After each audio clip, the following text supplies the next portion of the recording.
The Limoges teacup, the one with the delicate blue forget-me-nots she'd saved 6 months for back in '82, hit the Italian marble floor with a sound like a tiny, expensive heartbreaking.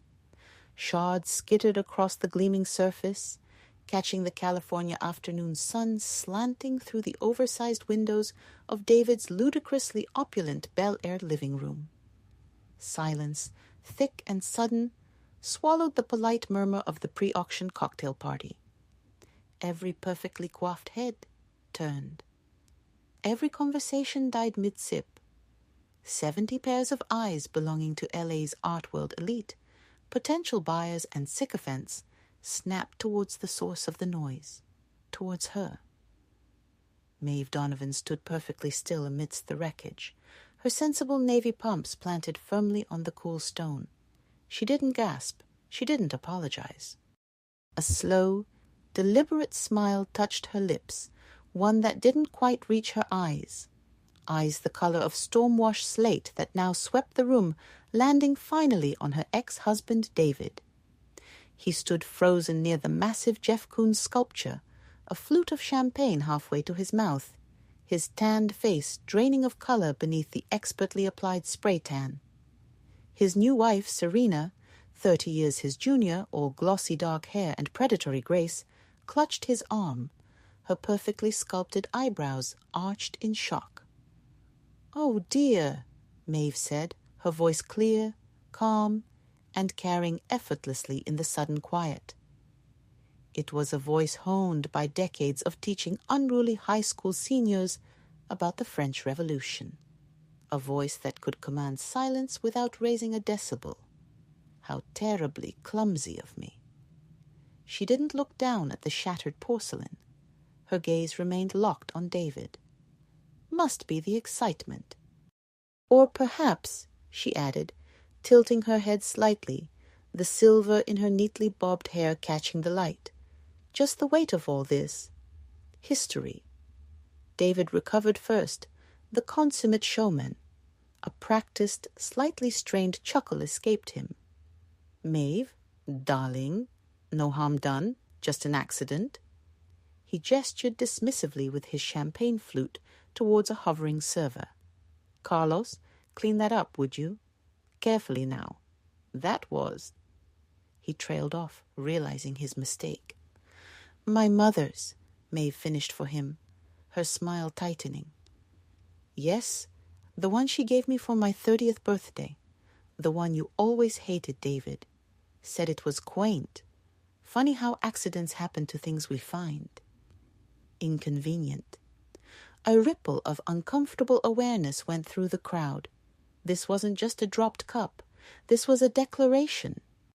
Maeve Donovan, the quiet, almost forgotten first wife, the retired history teacher, had just shattered the carefully constructed facade of David Donovan's glittering world.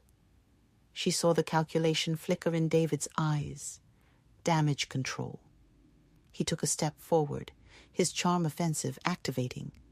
"Maeve, please. Let's not make a scene. It's just a cup.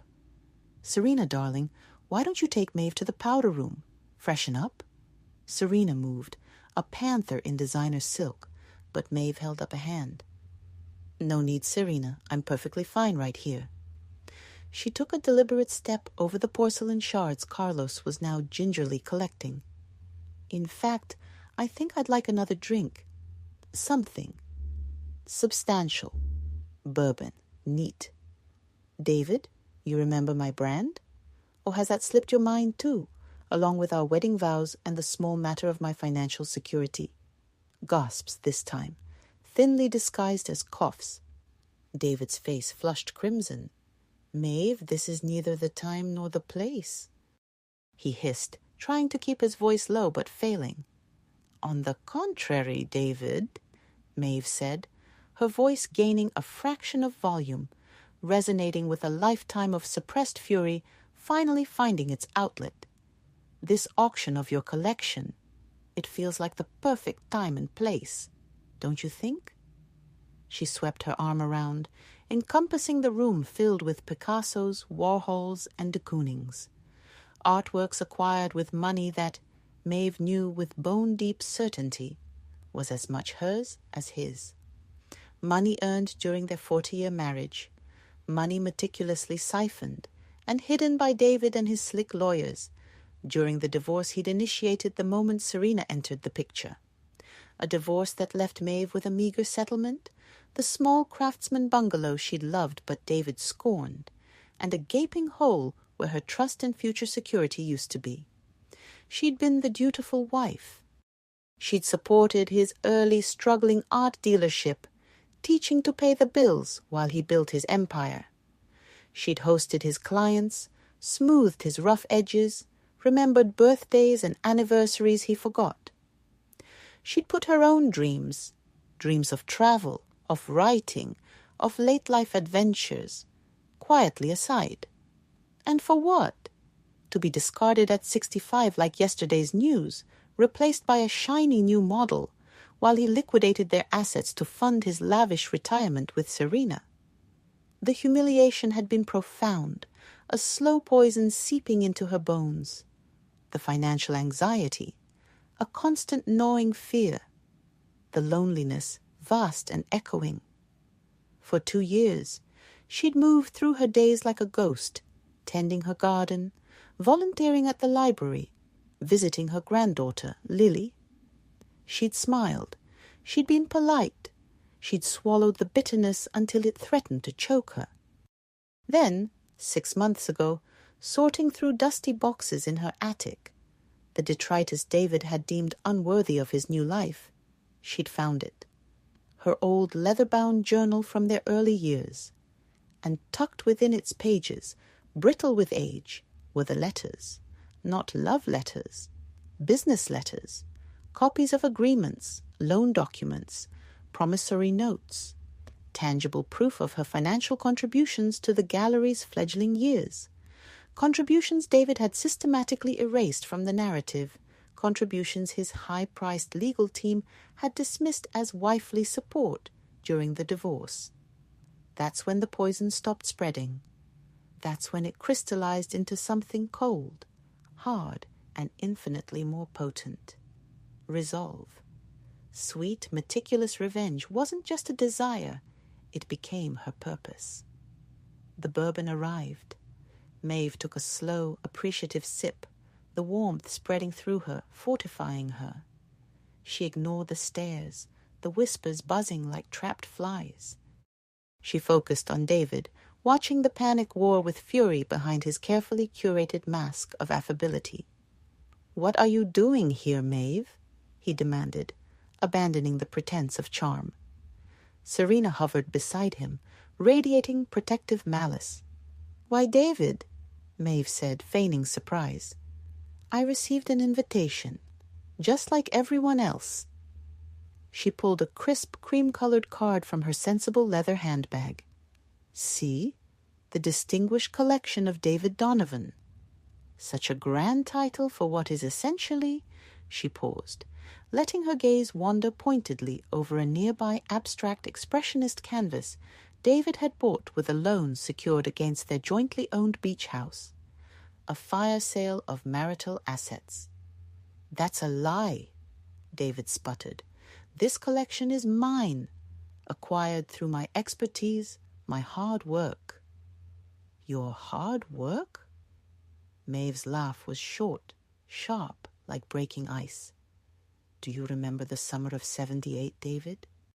When the gallery nearly went under after that disastrous Modigliani fake? Who worked double shifts teaching summer school to cover the rent?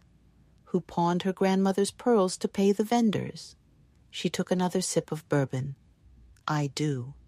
I remember every sacrifice, every dollar I poured into your dream, and I have the paperwork to prove it." She tapped her handbag meaningfully. David paled further. He knew about the journal? He thought those old papers were lost, irrelevant. His lawyer, the sleek and ruthless Martin Croft, materialized at his elbow, murmuring urgently. Maeve recognized him instantly, the architect of her financial evisceration. Seeing Croft only solidified her resolve. "Mrs. Donovan?" Croft said smoothly, stepping forward, his voice oily with false concern. Perhaps we should discuss this privately. Public accusations serve no one. On the contrary, Mr. Croft, Maeve countered, meeting his cold gaze without flinching. Transparency is crucial, especially when dealing with misappropriated assets. Wouldn't you agree, given your profession's ethical standards? She saw a flicker of unease in his eyes. Good. But you're right. This isn't just about David and me. It's about everyone here. She turned slightly, addressing the rapt, uncomfortable audience. It's about provenance, about the true story behind these beautiful objects you're considering bidding on. Some stories. She gestured towards the shattered teacup remnants now in Carlos's dustpan, are hidden beneath layers of polish. Others are written in ink that never truly fades. She saw the doubt flicker in the eyes of several serious collectors. Art collecting wasn't just about aesthetics. It was about investment, reputation. A cloud over the collection's legitimacy was poison. David saw it too. His jaw clenched. Maeve, you're delusional. He burst out, losing his composure entirely. Bitter. You couldn't stand that I moved on, found happiness. You're trying to ruin me. Happiness built on shifting sands, David, Maeve said softly, almost sadly, but the steel beneath was unmistakable. And ruin? No, I'm not here to ruin you. I'm here to collect what's owed, with interest. She finished her bourbon and placed the empty glass delicately on a passing server's tray. Now, if you'll excuse me, I believe the auction preview is about to begin. I wouldn't miss it for the world. I have a vested interest in the outcome. She offered the stunned room a serene smile that didn't touch her storm cloud eyes. Do carry on. She turned and walked, back straight, head high, towards the main gallery where the auction lots were displayed. The crowd parted silently before her, a sea of bewildered faces. The whispers erupted louder behind her, no longer contained. The carefully orchestrated event, designed to showcase David's triumph, had been irrevocably tainted. David watched her go, fury warring with a dawning, chilling fear. He'd underestimated Maeve, dismissed her as harmless, a relic. He'd forgotten the fierce intelligence, the quiet tenacity of the woman who had stood by him through decades of struggle. He'd forgotten that quiet waters often ran deepest, and sometimes held the coldest currents. He signaled frantically to Croft. Stop her. Contain this. Now. Croft nodded grimly, already pulling out his phone. But Maeve Donovan was already weaving through the displays, a quiet force of nature. Her revenge had begun not with a bang, but with the shattering of delicate porcelain, and it was just getting started. The scent of oil paint and dust in the cramped gallery office was thick. Outside, Los Angeles shimmered in the late 70s haze. Maeve, 30 years younger, but already carrying a weight of responsibility in her eyes, balanced the ledger on her knees, squinting at the columns of red ink. David paced, running a hand through his thick, dark hair. We need that Van Gogh print, Maeve. It's the anchor for the next show. Without it, we might actually pay the electric bill this month, David, Maeve countered, her voice tired. She'd just finished grading a stack of essays on the Treaty of Versailles. We can't afford another loan. Not now. Not after the Matisse debacle. A client had returned a print claiming a minor imperfection, demanding a full refund they couldn't easily cover. It's an investment, David insisted, stopping his pacing to loom over her desk. This is how it works. You take risks. You leverage. We're leveraged to the hilt, Maeve sighed, closing the ledger. The bank won't touch us again. Not without collateral we don't have. She looked around the small, cluttered office. their dream, currently feeling more like a millstone. David slammed his fist on the desk, making her jump. "Damn it, Maeve! Don't you believe in me? In us? This gallery is our future."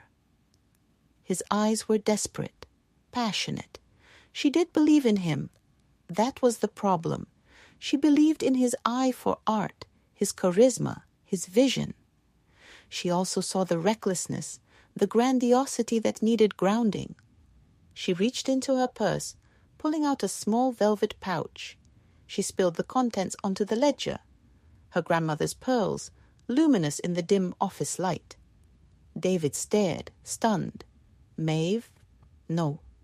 You love those." "I love us more," she said simply, her throat tight. "Or at least I love the future we're supposed to be building. Pawn them. Use it for the deposit." "But David," her gaze locked with his, fierce and clear. "This is it. My inheritance, my safety net. We get that print, we sell it, we pay back the loan immediately, and we get the pearls back. Promise me."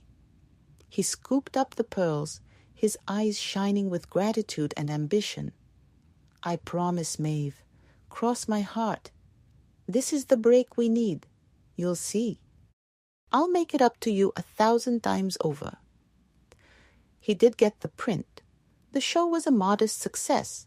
The pearls were retrieved. Eventually. But the pattern was set. Her contributions, financial, emotional, logistical, became the invisible scaffolding holding up David's increasingly visible success. The promises of repayment, of shared credit, of future security became vague reassurances, then faded into the background noise of his burgeoning career. Her dreams of graduate school, of a sabbatical in Europe, were perpetually deferred. "Next year," he'd say, "when the gallery is more stable." Stability, in David's world, was a horizon that constantly receded. Her resentment grew, a slow, insidious vine, watered by broken promises and unnoticed sacrifices. She buried it deep, focusing on her students, on creating a warm home, on loving the man she still saw glimpses of beneath the ambition. Until the day he told her he'd found real passion with Serena and wanted a divorce. The scaffolding was kicked away, and Maeve was left plummeting. Back in the present, amidst the hushed tension of the auction preview, Maeve moved with deliberate calm. She wasn't just browsing, she was auditing. Her sharp eyes scanned the plaques beneath each piece. David Donovan Collection. Her lips thinned. Our collection. She stopped before a vibrant Chagall lithograph. She remembered the opening night. She'd spent weeks helping David secure it, charming the reluctant seller over countless lunches she organized and paid for. Her contribution wasn't listed on the plaque. A tall, elegant woman with silver streaks in her dark hair paused beside her, studying the same piece. Eleanor Vance. A highly respected art historian and critic, known for her integrity and sharp eye for provenance. Maeve had meticulously researched the guest list. "Stunning piece, isn't it?" Maeve commented softly, her voice carefully neutral. "Such a vibrant dreamscape." Eleanor nodded. Indeed, early 60s. A good period for Chagall. She glanced at Maeve, recognition dawning. "You're Maeve Donovan?" "Guilty as charged," Maeve said with a wry smile, "though I feel less like a collector and more like a historical artifact myself today." Eleanor's expression softened slightly with sympathy. The scene with the teacup hadn't gone unnoticed. It must be difficult, seeing all this. "Liberating, actually," Maeve corrected gently. "Like finally seeing a familiar landscape without the fog." She gestured subtly towards the Chagall. David always claimed he discovered this piece solo in Paris, charmed some eccentric widow out of her private collection. She paused, letting the implication hang. The reality was messier, involved a rather persistent cat, 3 bottles of very expensive Bordeaux, and negotiations conducted largely via fax machine at 3 in the morning, while I translated the widow's increasingly colorful French. She offered a small, conspiratorial smile. Provenance is such a fascinating tapestry, isn't it? Often woven with threads people prefer to keep hidden. Eleanor Vance's professional interest was instantly piqued. Is that so? Her gaze sharpened, moving from the Chagall to Maeve's calm, knowing face. Hidden threads can sometimes unravel the whole cloth. Precisely, Maeve murmured. Sometimes the most important part of an artwork story isn't the artist's signature, but the journey it took to get here, the hands it passed through, the sacrifices made. She let her gaze drift meaningfully over the room. This whole collection has quite the complex biography, a real page-turner, if one has access to the original manuscript. She tapped her handbag again, lightly. She didn't hand Eleanor anything. Not yet. She planted the seed, let the critic's formidable curiosity do the rest. She moved on, leaving Eleanor Vance thoughtfully contemplating the Chagall, her earlier professional detachment replaced by keen scrutiny. Maeve repeated variations of this tactic throughout the preview. A quiet word with Bernard Rossi, a major collector known for his aversion to scandal, about the surprisingly low provenance documentation available for a particular Picasso drawing. A seemingly innocent comment to Arthur Finch, a gossip columnist masquerading as an art blogger, about how interesting it was that David was selling everything so soon after the divorce. Almost like he needs liquid assets quickly, she mused aloud, knowing Finch's ears would prick up. She avoided direct confrontation with David or Croft, who were now shadowing her, trying to intercept her conversations, their expressions tight with anxiety. Maeve simply smiled serenely, excused herself politely, and moved to the next cluster of people, always staying just out of their immediate reach, a ghost of conscience haunting the party. The auction itself was a masterclass in suppressed tension. Maeve took a seat near the front, directly in David's line of sight.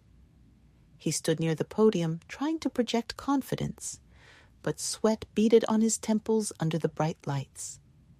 Serena sat rigidly beside him, her smile brittle. Martin Croft hovered nearby, whispering furiously into his phone. The auctioneer, a polished professional, began. Bidding started strong on the first few lots. David visibly relaxed. Maybe Maeve's disruption had been contained? Maybe her threats were empty? Then came the Chagall. The piece Maeve had subtly discussed with Eleanor Vance. The bidding climbed steadily until a major collector, one Eleanor had likely spoken to during the break, dropped out abruptly after receiving a discreet note. The price stalled. David shot a panicked look at Croft. The piece sold, but well below its estimated value. Murmurs rippled through the room. The pattern repeated, a Warhol screen print Maeve knew David had acquired, using funds from a second mortgage on their jointly owned New York pied-à-terre, a fact Croft had conveniently obscured during the divorce, also sold under estimate. Collectors seemed hesitant, cautious. The planted seeds of doubt were germinating. Whispers about legal clouds and questionable provenance were audible even to Maeve. David's confidence visibly crumbled. His smiles became rictus grins. He kept glancing at Maeve, who sat perfectly still, her expression unreadable, occasionally offering a small, enigmatic nod when a piece she knew the true history of came up. Her silence was more unnerving than any outburst. During a brief intermission, Croft finally cornered her near the restrooms. "Mrs. Donovan, this has gone far enough. You are engaging in defamation. We have lawyers." Maeve turned, her gaze icy. "Do you, Mr. Croft?" How convenient. I have paperwork. She pulled a single, photocopied sheet from her handbag. It was the promissory note David had signed when she pawned her pearls in 78, pledging repayment from gallery profits. David's signature was clear, bold, arrogant. Page 1 of many. I have bank statements showing my salary deposits into the gallery account. Letters from vendors thanking me for prompt payment. The original partnership agreement David conveniently lost before the divorce proceedings, drafted by your predecessor, I believe, clearly outlining our 50-50 split. Croft's eyes scanned the document, his face paling. This was concrete. This was admissible. This proves nothing conclusive, he blustered. But the uncertainty was there. It proves intent, Mr. Croft, Maeve said softly. It proves a pattern of contribution, David denied under oath. It proves you either negligently ignored evidence or deliberately suppressed it. Either scenario, she leaned in slightly, is catastrophic for your reputation, wouldn't you say? The California Bar Association takes a dim view of both. She saw the flicker of genuine fear in his eyes. Lawyers prized their reputations above all else. What do you want? He hissed. Justice, Mr. Croft, Maeve stated calmly. Financial restitution, and a public acknowledgement of the truth. Before the final gavel falls on David's little fire sale, I suggest you advise your client that his options are narrowing rapidly. He can face a very public, very messy lawsuit that will destroy what's left of his reputation and likely claw back most of these auction proceeds. Or he can talk to me. Now. She didn't wait for his reply.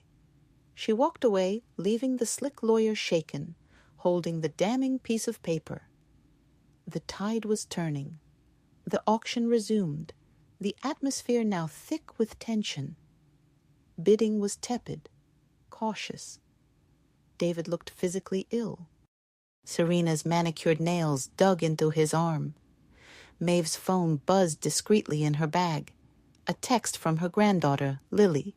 Thinking of you, Gran. You got this. Trekike, a wave of warmth washed over Maeve, strengthening her resolve. This wasn't just for her. It was for Lily, a lesson that quiet strength and truth could prevail, even against seemingly insurmountable odds. As a particularly valuable de Kooning came up, Maeve finally made her move. She didn't raise her paddle. Instead, as the bidding began, she stood up. Every eye in the room snapped to her. The auctioneer faltered. Before bidding commences on lot 42, Maeve announced, her voice ringing clear and firm, devoid of malice, filled with unwavering conviction. I feel compelled, in the interest of transparency and fair dealing, to inform potential bidders that the ownership history of this piece is currently under significant legal scrutiny. She held up a thick manila envelope.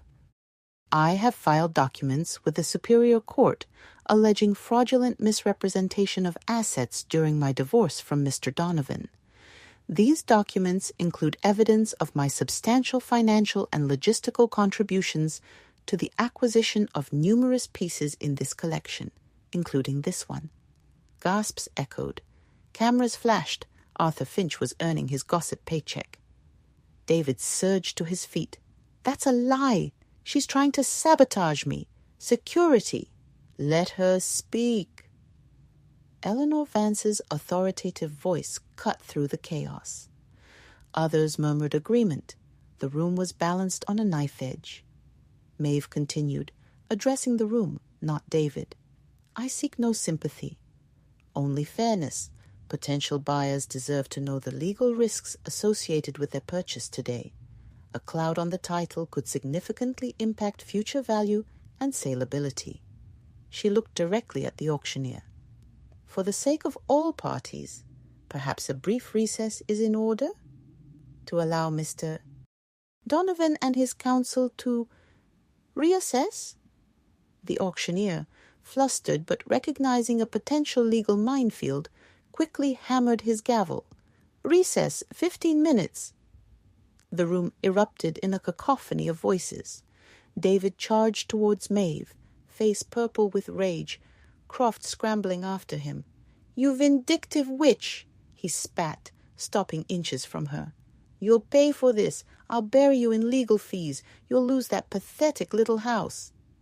Maeve didn't flinch. She met his fury with glacial calm. "Try it, David. Unleash Croft.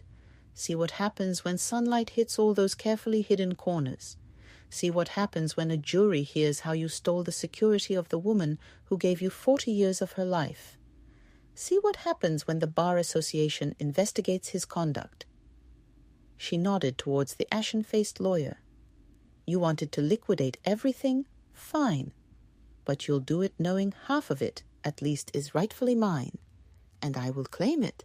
Every single penny. With compound interest for the 2 years of anxiety you inflicted." She saw the realization dawn in his eyes. The realization that she wasn't bluffing, that she held the evidence, that his carefully constructed edifice was crumbling. The fury bled out of him, replaced by something worse, the dawning horror of total public defeat. Serena pulled at his arm, her face a mask of fury and fear. "David, do something." Croft stepped between them, his voice low and urgent, stripped of its usual confidence. "David, we need to talk, privately, now." He shot Maeve a look that was pure, impotent hatred. Maeve simply smiled. "Take your time, gentlemen. I'll be right here." She walked calmly back to her seat amidst the buzzing chaos and sat down, smoothing her skirt. She picked up the auction catalogue, appearing to peruse it, the picture of serene composure. Inside, her heart hammered a triumphant rhythm. The predator was cornered. The sweet taste of impending victory, sharp and clean, washed away the years of bitterness. The 15-minute recess stretched into 40. Maeve sat patiently, sipping water, occasionally exchanging a brief, unreadable glance with Eleanor Vance, who gave a slight, approving nod. The atmosphere in the room was electric, a mix of scandalized excitement and serious concern among the buyers. Finally, Martin Croft emerged alone from a side door. He looked diminished, his expensive suit seeming to hang loosely on him. He approached the auctioneer, spoke briefly, then turned and walked towards Maeve. All eyes followed him. He stopped before her. Gone was the oily confidence, replaced by a grim, defeated professionalism. "Mrs. Donovan," he said, his voice flat. "Mr. Donovan requests a private discussion immediately." Maeve closed her catalogue. "Here is fine, Mr. Croft. We have nothing to hide from the assembled guests now, do we? Transparency, remember?" Croft's jaw tightened, but he knew he had no leverage. He pulled out a chair and sat beside her, speaking in a low voice meant only for her, though the room leaned in collectively. "My client wishes to avoid further public spectacle and protracted litigation." "Wise," Maeve commented. "He is prepared to offer a settlement, a significant one, immediately, in exchange for you retracting your public statements and dropping all legal claims." Maeve raised an eyebrow. "How significant? And retracting implies I lied. I spoke the truth, Mr. Croft. I will not retract it." Croft took a deep breath. "A lump sum payment, equivalent to 50% of the net proceeds from this auction, pre-estimated."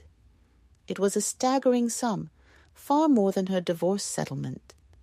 Maeve didn't react outwardly. Inside, relief warred with vindication.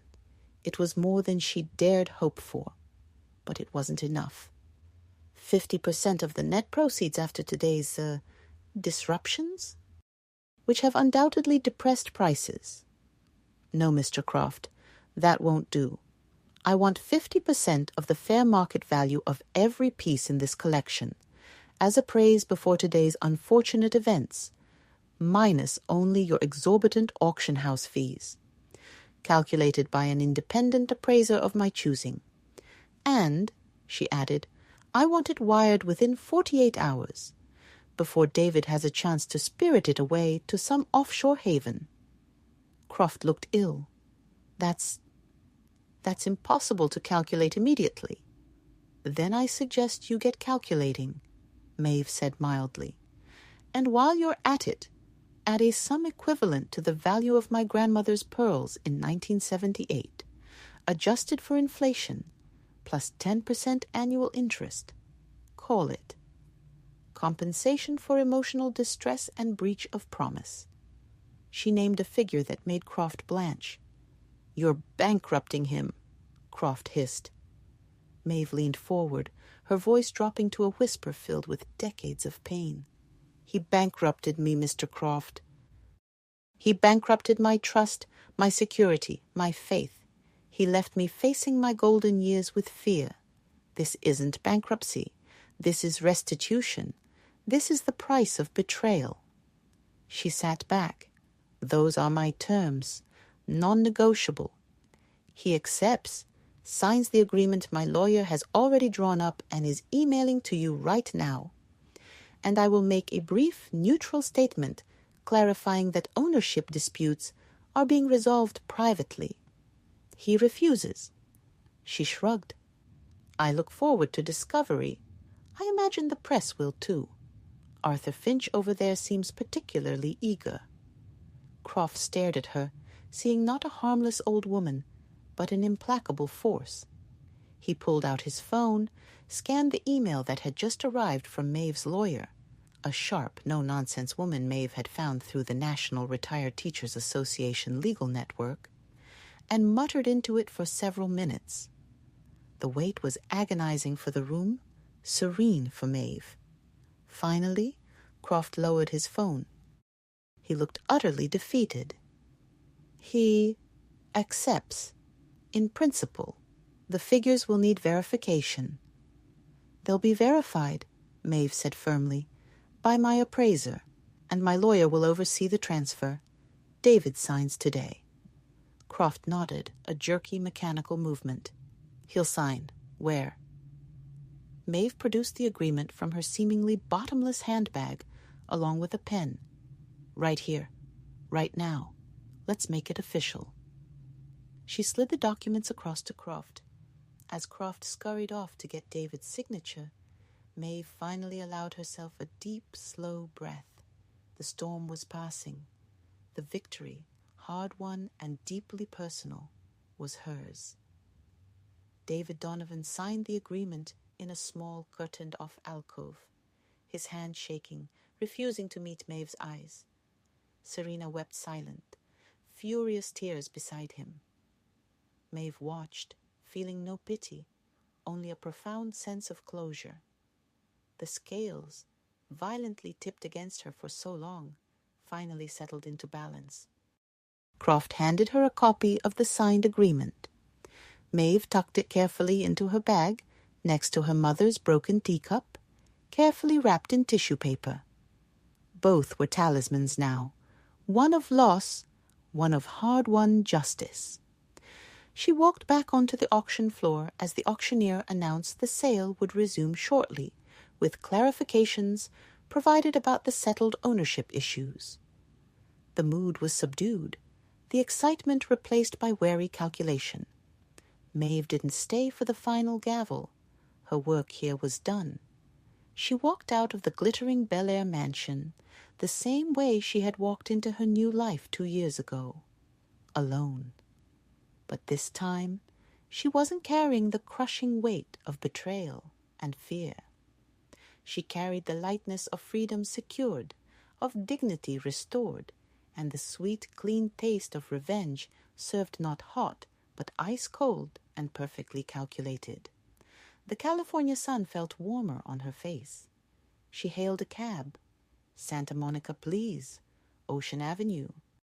She needed to see the sea, the vast, enduring horizon. 2 months later, Maeve sat on the terrace of a charming seaside cafe in Sorrento, Italy. The Mediterranean sparkled impossibly blue below. Before her lay a cappuccino and a brand-new leather-bound journal, its pages blank, full of promise. The money had been transferred, meticulously verified. It was more than enough. Security for life. Freedom. She'd paid off the small mortgage on her beloved craftsman. She'd set up generous trust funds for Lily's education and future, and she'd embarked on the adventure she'd always dreamed of. A waiter brought a small plate of biscotti. "Grazie," Maeve said, her accent still hesitant, but improving. She picked up her pen and opened the journal. She didn't write about David or Serena or the auction. She wrote about the scent of lemon groves, the sound of church bells echoing over the water, the feeling of warm stone beneath her hand as she explored ancient streets. She wrote about possibilities. Her phone buzzed, a picture from Lily, her grinning face holding up a college acceptance letter. The caption, "Gran, got in. Thank you. 3, 3, 3. Maeve smiled, a genuine, warm smile that reached her eyes. She texted back, "So proud of you, my brilliant girl. Celebrate big. The world is yours. Love you endlessly. Grand execas." She put the phone down and looked out at the sea. The bitterness was gone, washed away by the salt air and the satisfaction of righteous victory. The revenge had been sweet, yes, but the sweetness of this moment, peace, security, independence, the boundless joy of her granddaughter's future, was infinitely richer. It wasn't just about settling the score. It was about reclaiming her narrative, her worth, her right to a vibrant, self-determined future. David Donovan's world had shrunk to damage control and diminished circumstances, haunted by the consequences of his choices.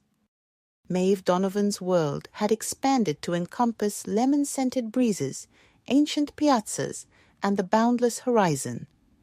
She took a sip of her cappuccino, savoring the rich flavor, and picked up her pen again. The story wasn't ending. It was finally, gloriously, beginning the end.